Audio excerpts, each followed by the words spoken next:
Okay, hello everyone. So we continue with our chapter number 7. Okay, uh, the nature of industry. Yeah, the nature of industry. Okay, managers of firm do not make a decision in a vacuum. So numerous factors affect decisions such as how much output to produce, what price to charge, and how much to spend on research and development, advertising, and so on. Unfortunately, no single theory or methodology provides manager with answer to these questions. So the optimal pricing strategy for an automobile manufacturer generally will differ from that of a computer firm. The level of research and development will differ for food manufacturers and defense contractors. So in this chapter, we highlight important differences that exist among industries. In subsequent or next chapter, we will see why these differences arise and examine how they affect managerial decision. So much of material in this chapter is factual and is intended to acquaint you with aspects of the real world that are relevant for managers.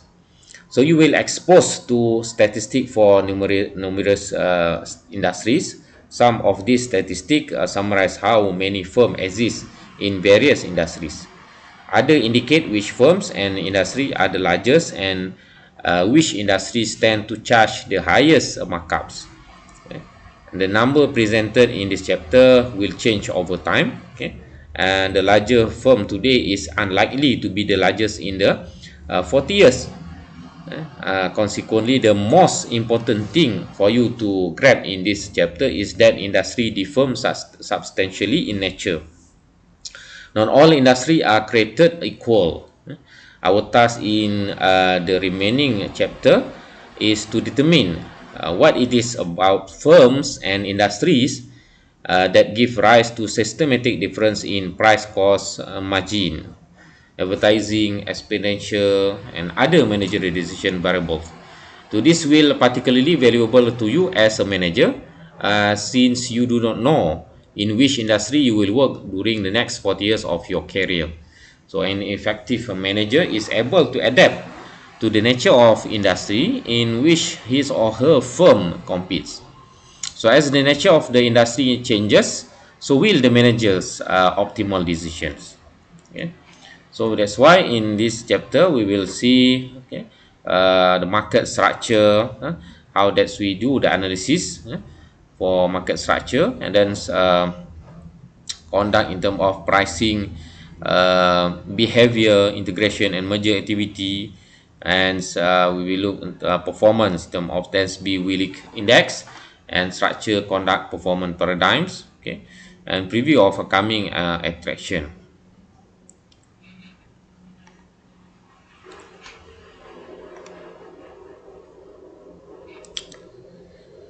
In order to do industry analysis, okay, we will see in terms of market structure, in terms of conducts, in terms of performance. So market structure refer to the factors such as the number of firms that compete in a market, the relative size of the firm, that means concentration, technological and cost condition, demand condition, and the way or is easy or not which firm can enter or exit the industry. Different industries have different structures, and these structures affect the decision of prudent manager will make. So we will see in terms of first of this market structure in terms of firm size, in terms of firm size or number and firm size of the firms. It will provide no surprise to you that some firms are larger than others. Uh, Notice that there are considerable differences in size of largest firm in each industry. In 2015, in instance, Walmart was the largest general merchandiser with a sale of approximately almost 500 billion. In contrast, International Paper was the largest producer of packaging and container, but it had sale of only 26 billion. Industry are also dynamic. Over time, changes in competitor strategies or changes in market condition can change a firm's relative position within an industry, or potentially change the viability of industry itself.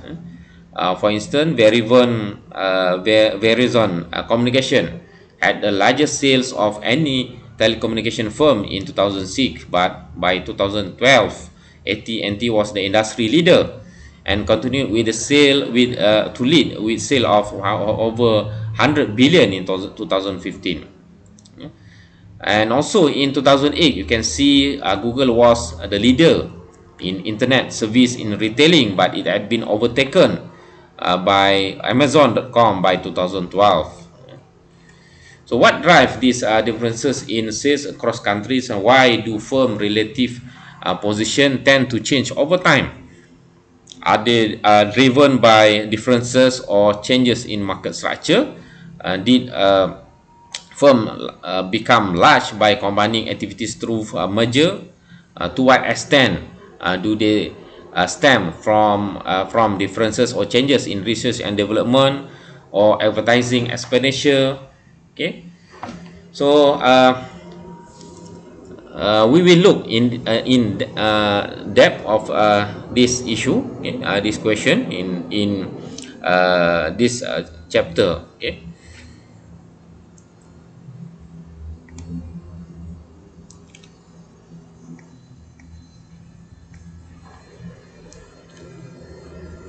So another factor that affect a managerial decision is the size distribution of firms within an industry. That is, are there many small firms within an industry, or only a few large firms? That's the question. This is the question that's very important, as we will see in the later chapter.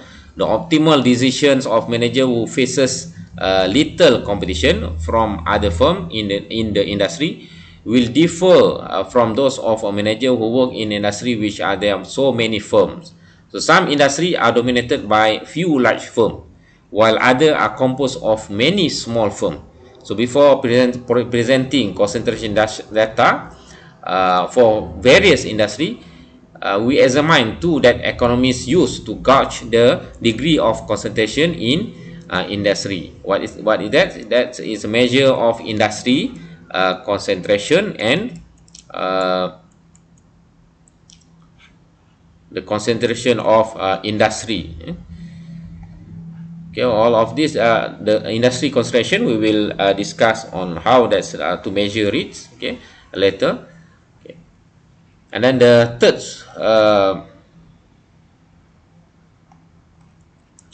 okay, the third thing that we look on market, okay, uh, in term of technology, industry also differ from the with regard to the technologies used to produce goods and services. So some other industry are very labor intensive, requiring much labor to produce goods and services. Other industry are very capital intensive, requiring large investment in plant, equipment, and machine to develop or be able to produce goods or services. So these differences in technology give rise to differences in production technique across industry. For example, in petroleum refining industry, firm utilize approximately one employee only for each 5 million in sales.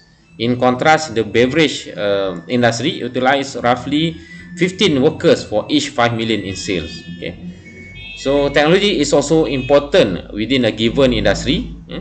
In some industry, firms have access to identical technologies and therefore have similar cost structure. Okay.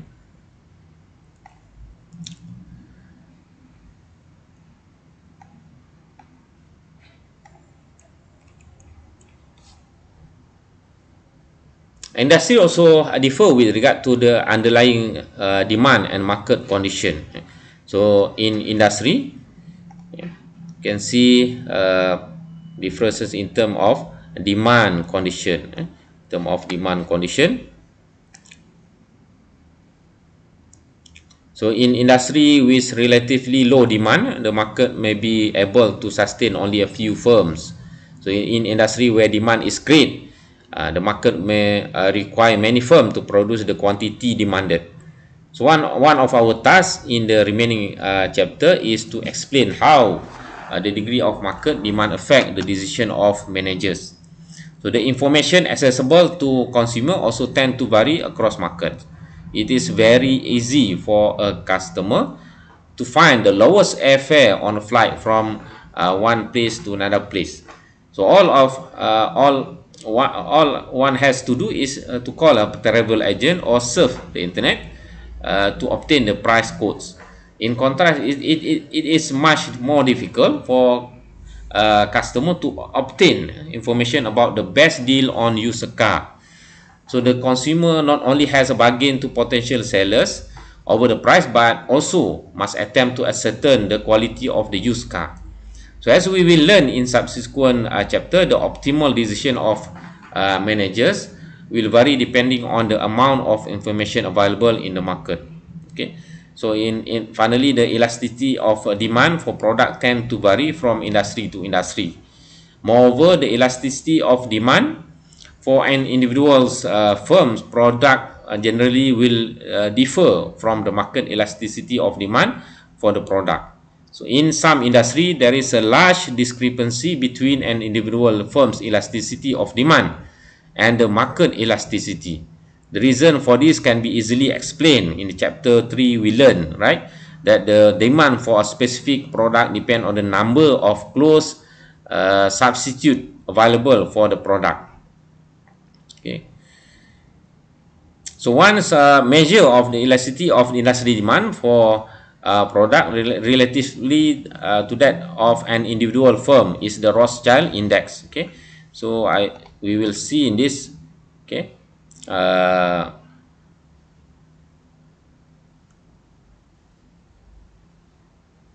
okay, this concept letter. Okay.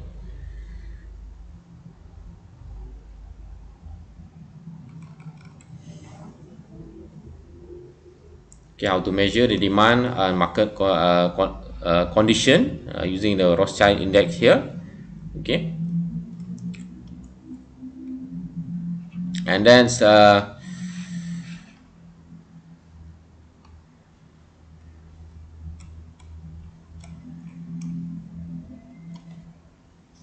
okay, this is another factor that we use to analyze industry, the potential for entry.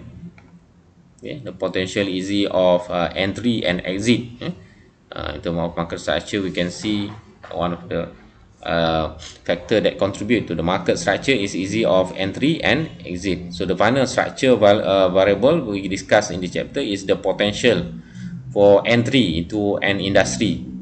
So in some industry, it is relatively easy for new firm to enter the market. In others, it is very difficult. So the optimal decision by firm in an industry will depend on the easy with which new firm can enter the market.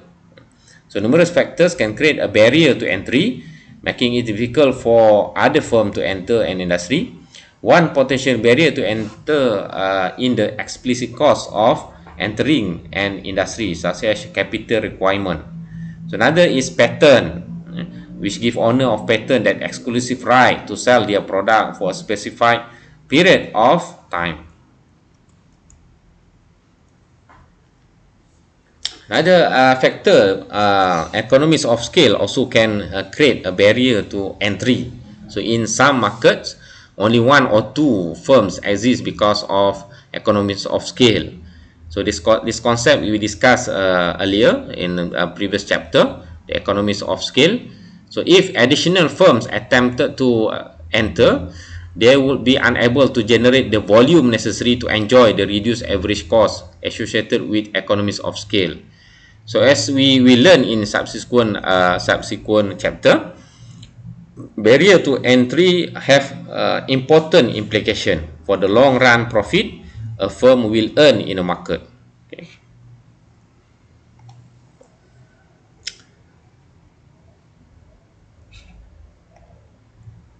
So in addition to structure differences across industry, the conduct or behavior of a firm also tend to differ across industry. Some industry charge higher markup than other industry. Some industry are more susceptible to merger or takeover than others. In addition, the amount spent on advertising and R&D tends to be vary across industry. Okay.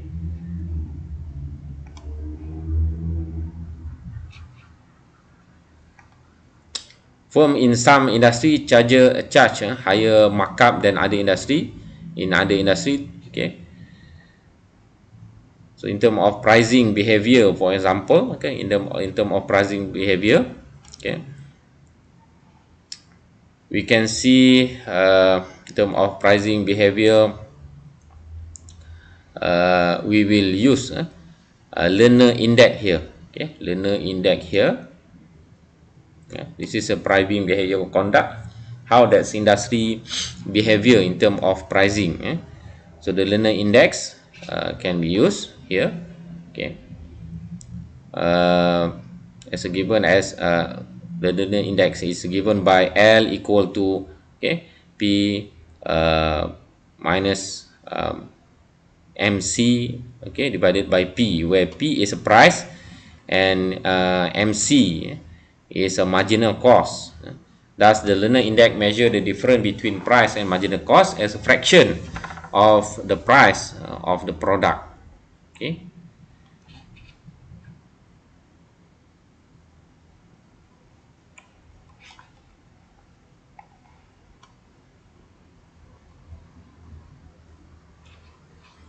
Okay, we will go back here later. So we can see another okay, term of pricing, and then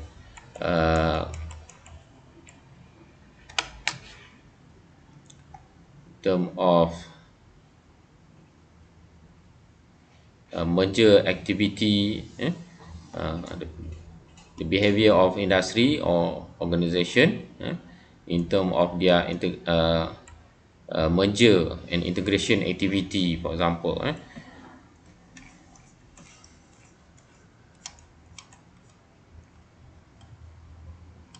So in integration and merger activity also differ across industries. Okay.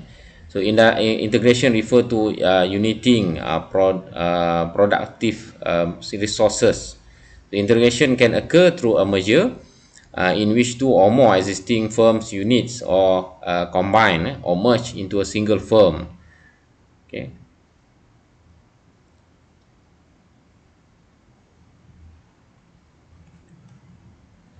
Merger can result from an attempt by a firm to reduce transaction costs, reap the benefit of economies of scale and scope, so increase market power or gain better access to capital market.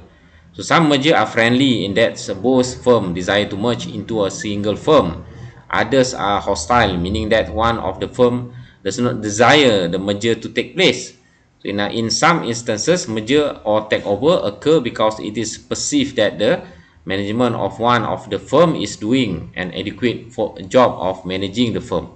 So in this instance, the benefit of the takeover is the increased profit that result from cleaning house, that is firing the incompetent managers. Many managers fear merger and acquisitions because they are uncertain about the impact of the merger of their position.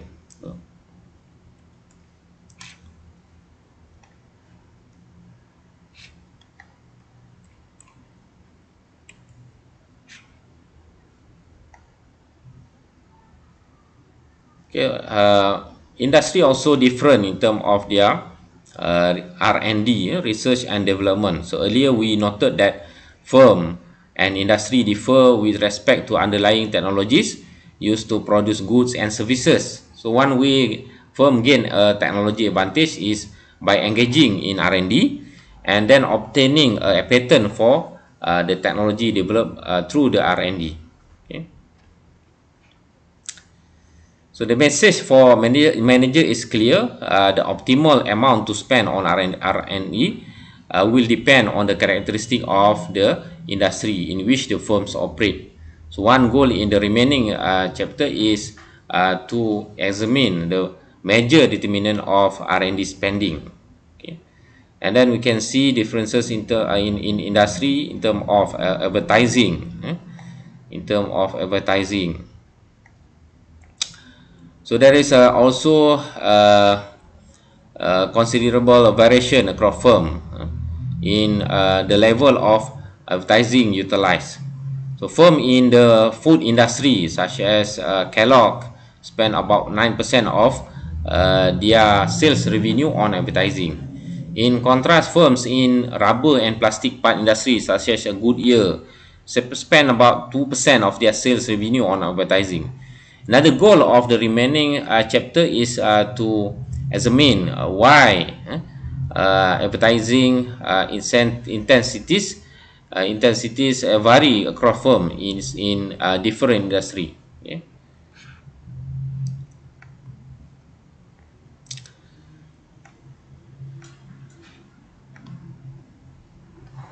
So industry also differ in terms of performance. Okay, performance refer to the profit and social welfare that result in a given industry. So it is important for future managers to recognize that profit and social welfare vary considerably across industry. Okay, in terms of profit, like for example, Ford sales were among the highest in the group, in the highest profit, one of the highest profit in US. So yet its profit as a percentage of sales were second lowest. Okay, one task is the next. So as a manager, we would be a mistake to believe that just because your firm is large, it will automatically earn profit. So this is an example for maybe for some of automobile industry can become bankrupt or collapse when their profit is not big enough. And then social welfare.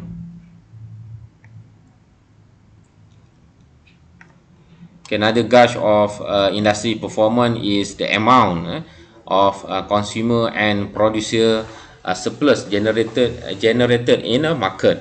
So while this type of performance is difficult to measure, okay, two scholars about two economists introduced the R.E. Dansby and R.D. Willig have proposed a useful index. So we will see the Dansby-Willig performance index measure how much social welfare, or defined as a sum of consumer and producer surplus, would improve if a firm in industry expanded output in a socially efficient manner. Okay.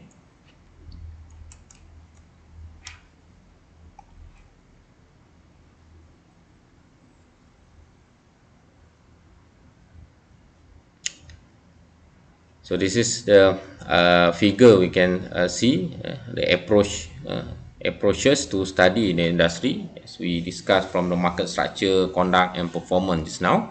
Okay, from the previous slides, and we relate the five forces to social, okay, conducts, and structure, conduct, and performance paradigm. So this is the way, the method for us, okay,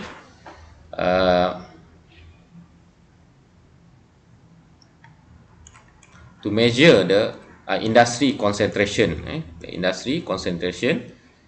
Okay.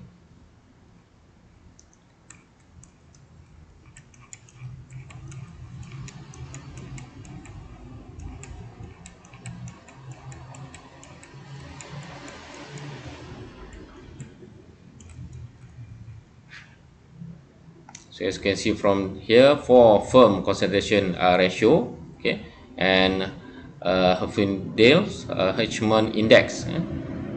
So the sum of the market share of the top four firm in the defined industry, letting S I denotes sale for firm I, and ST denotes total industry sale. Okay. And then HHI or Herfindahl Hirschman index. Okay. So the sum of the square market share of firms is a given industry multiplied by 10,000. Okay. HHI equal to 10,000 times, okay, sigma WI2, where WI equal to S I divided by S divided ST. Okay.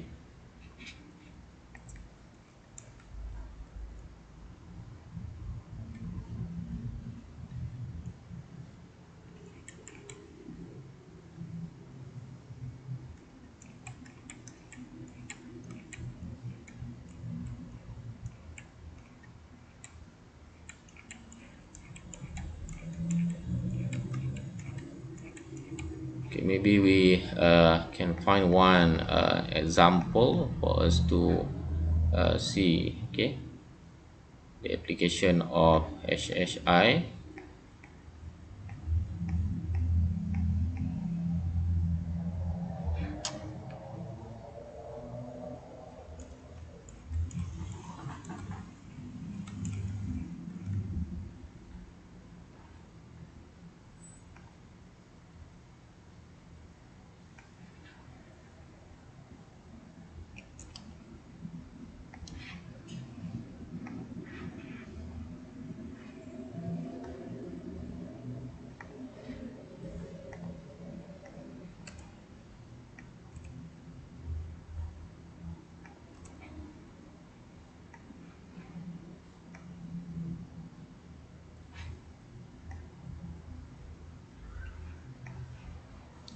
So for example, okay, the industry elasticity of demand for airline travel is -3, and elasticity of demand for an individual carrier is -4. So what is Rothschild index for this industry? So by applying our formula here, okay, R equal to -3 divided by -4, so equal to 0.75.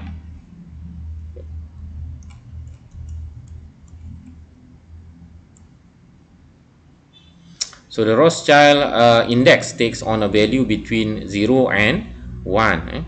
So when the index is 1, the individual firm faces a demand curve that has the same sensitivity to price as the market demand curve. So in contrast, when the elasticity of demand for an individual firm's product is much greater in absolute value, then the elasticity of the market demand, the Rothschild index is close to zero. So in this instance, okay, an individual firm's quantity demand is more sensitive to price increase that is the industry as a whole.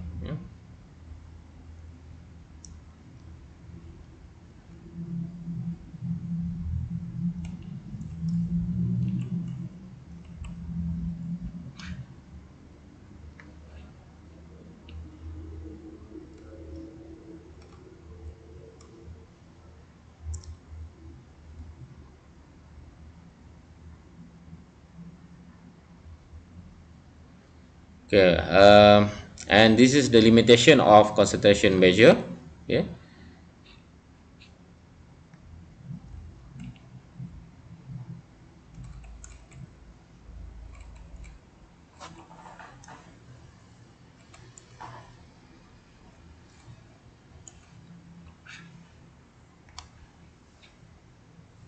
Okay, limitation of concentration measure in terms of market definition, national, regional, or local.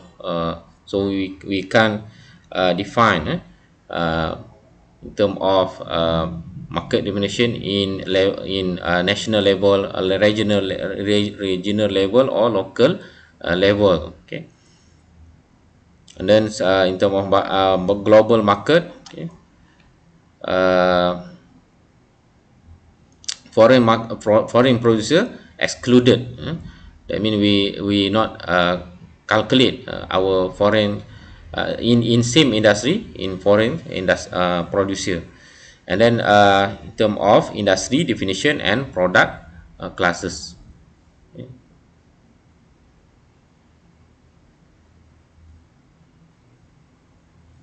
Okay, this is the technology as we discussed earlier. Okay, industry differ regarding the technology used to produce goods and services. So some industry are labor intensive, and then this is how that we measure demand, measuring a demand and market condition. Okay, using the Rothschild index, measure the elasticity of industry demand for a product relative to that of an individual firm.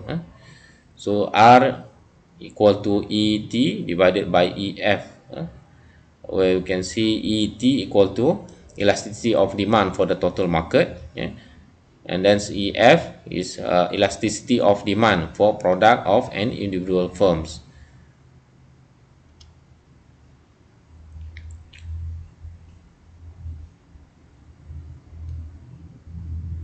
Okay, this is price elasticity of demand, and also Rothschild index. Okay.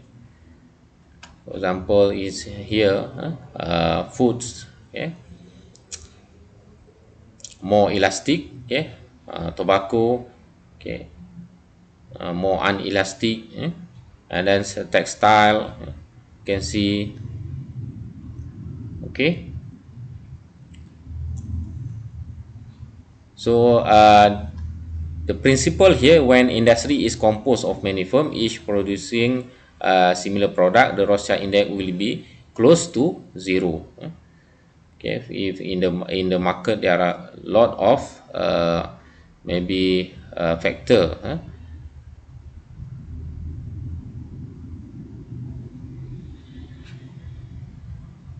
Okay, this is a market entry and exit condition. You can see a barrier to entry in terms of capital requirement, patent and copyright, economies of scale, economies of scope, and this is a pricing behavior. Uh, we use a learner and index, learner index to calculate.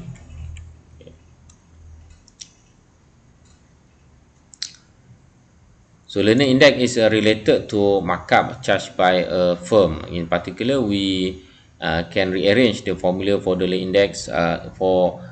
index to obtain, okay, P okay,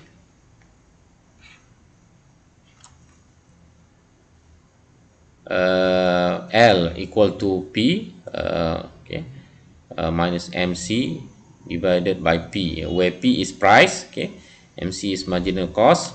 So thus the learner index measure the difference between price and marginal cost as fraction of the price of product. Okay.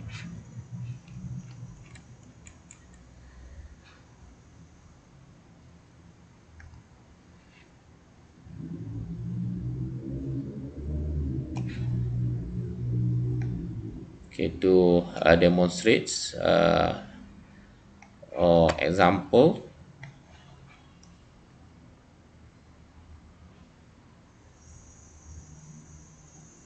Okay, this is how that's from the learner index. The firm can determine the factor by which it should over the marginal cost. So rearranging the learner index be like P equal to, okay, 1 divided by 1 minus L, okay, times MC, marginal cost.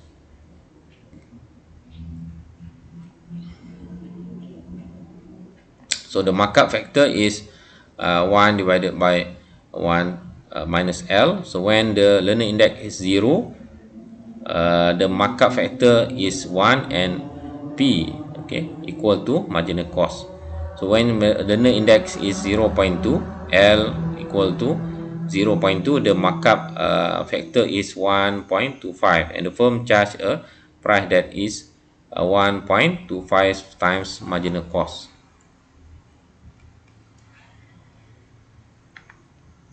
Okay.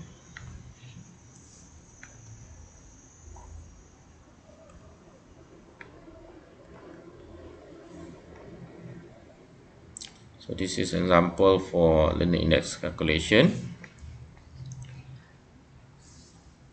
A firm in the airline industry has a marginal cost of $200 and charges a price of $300. What are the learner index markup factor?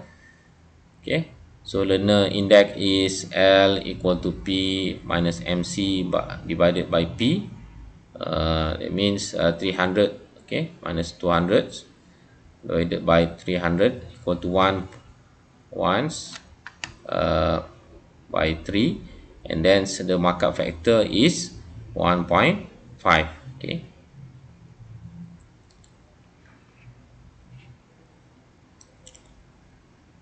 so this is another factor for us to see the market structure, uh,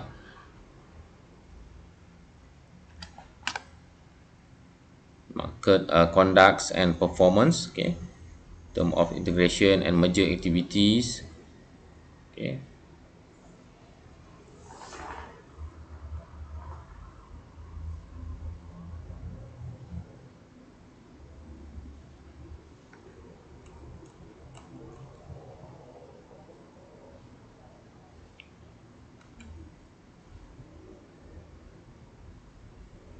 this is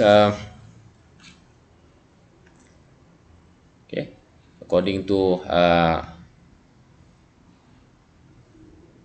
US Department of Justice and Federal Trade Commission, FTC and DOJ.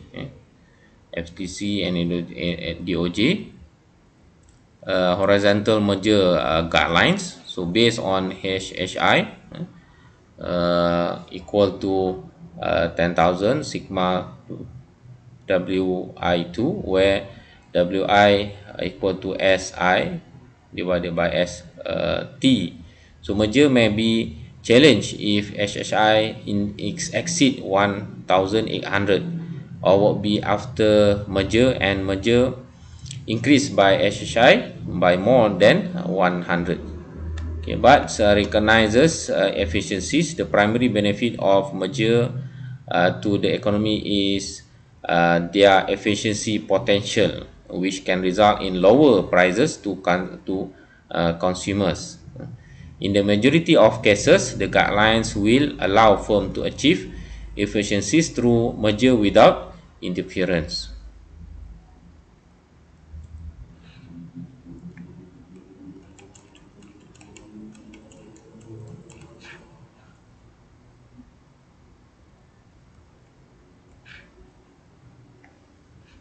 So performance refer to the profit and social welfare that result in a given industry.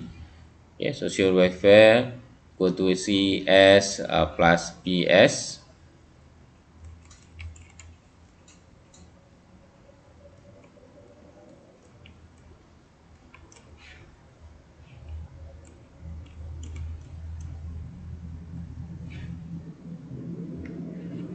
So there's be a weekly performance index measure by how much social welfare will improve if firm in industry expanded output in a social efficient manner.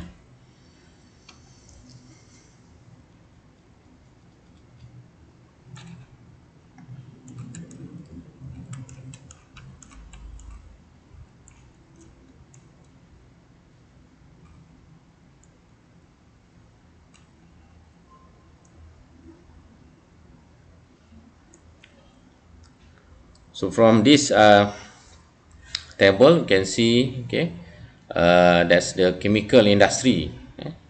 Chemical industry, okay, 0.67, 0.67, has the highest DW index. Has the highest Dansby Willis performance index. So this suggests that a slight change in output in the chemical industry will increase social welfare more than would a slight change in the output of any of other industry. So the textile industry has the lowest DW index, which reveal the best performance. Okay.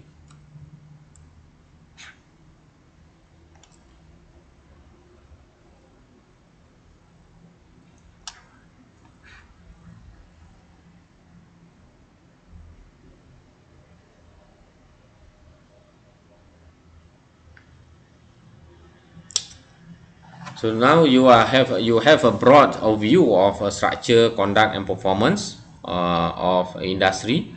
So the structure of industry, you refer to factors such as technology, concentration, and market condition. Conduct refer to how individual firms behave in the market. It involves pricing decision, advertising decision, and decision to invest in research and development, among other factors. And then performance refer to resulting profit and social welfare that arise in the market. Okay, the structure, conduct, performance paradigm views these three aspects of industry as being integrally related. Okay.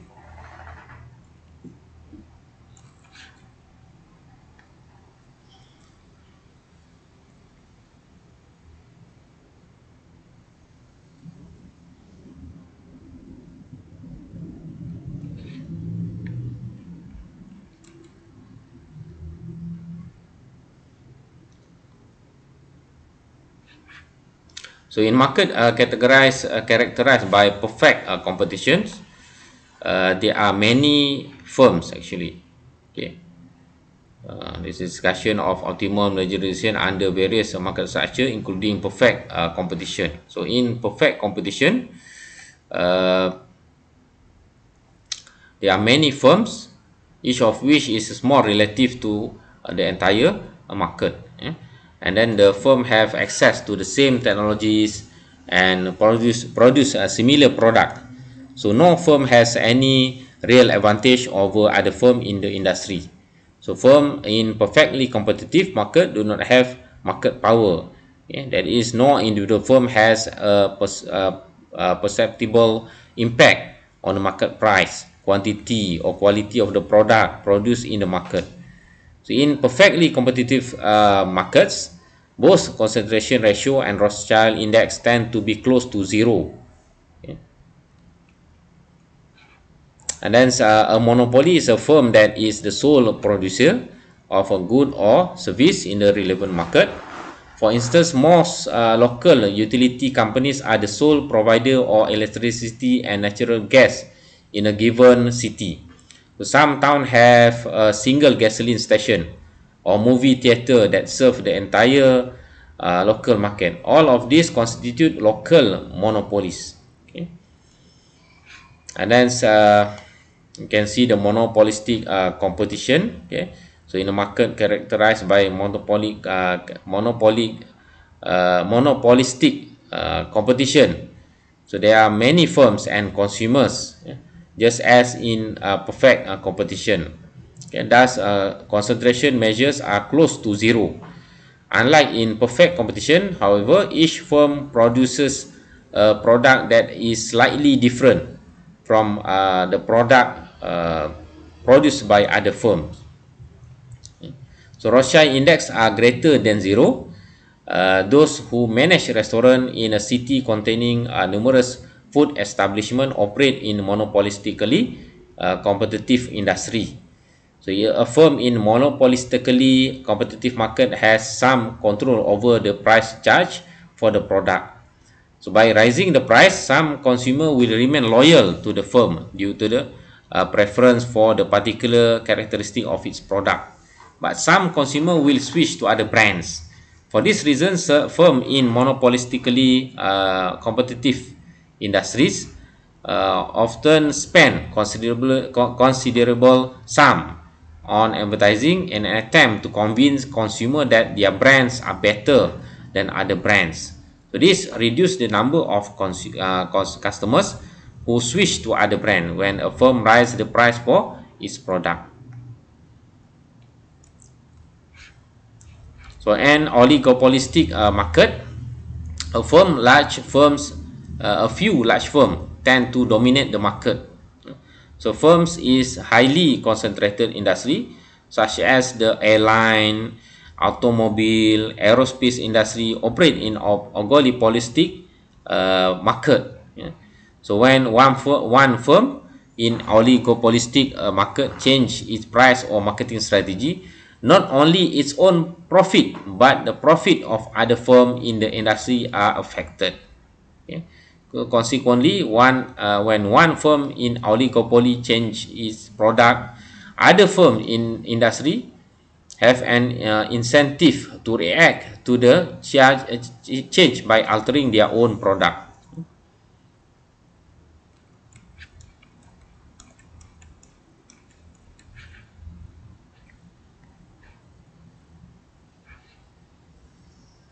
So in conclusion for this chapter, modern approach to study industry involve examining the interrelated between structure, okay, so as we discussed from the earlier, okay, structure, product and structure, conduct and performance, SCP. Okay, so industry dramatically vary with respect to concentration levels. So the four firm concentration ratio and Herfindahl's Hirschman index measure industry in concentration, and then Lerner index measure the degree to which firm can mark up price. So this is the conduct or the behavior of organizations in order for them to decide their price. Okay, it is a measure of a firm's market power. Okay, and industry performance is measured by industry profitability and social welfare. Okay, so in this chapter reveal that different industry have different market structure and require different type of managerial decision. Yeah. And the structure of an industry and therefore the job of the manager is dependent on the number of firms in the industry. So the structure of demand and cost, the availability of information and the behavior of other firms in the industry. Okay. And the four firm concentration ratio is one measure of market structure. If ratio equal 1, the industry is a monopoly or oligopoly. If it is 0, the industry is competitive. So another measure of market structure is Herfindahl-Hirschman index, HHI, which can range from 10,000 for a monopoly to 0 for a perfectly competitive industry. Of course, this index must be used in conjunction with other information, including whether the market is local and whether the firms compete with foreign firms. So other summary statistics include the Lerner index, the Rothschild index, Dansby Willig index. This index provide a manager information about industry cost and demand condition. Yeah. For example, the greater the Lerner index in industry, the greater the ability of firm in the industry to charge a high markup on its product. So the data presented in this chapter reveal industry-wide differences in activities such as advertising and research and R&D. So the remaining or the next chapter, okay, will explain why these differences exist and the optimal managerial decision for alternative market structure. So the next chapter will begin with a study of managerial decision under perfect competition, monopoly, and monopolistic competition. Alright. So not so complicated on this chapter. Okay. And until now, that's it for chapter number 7. Alright. Have a nice day. Thank you.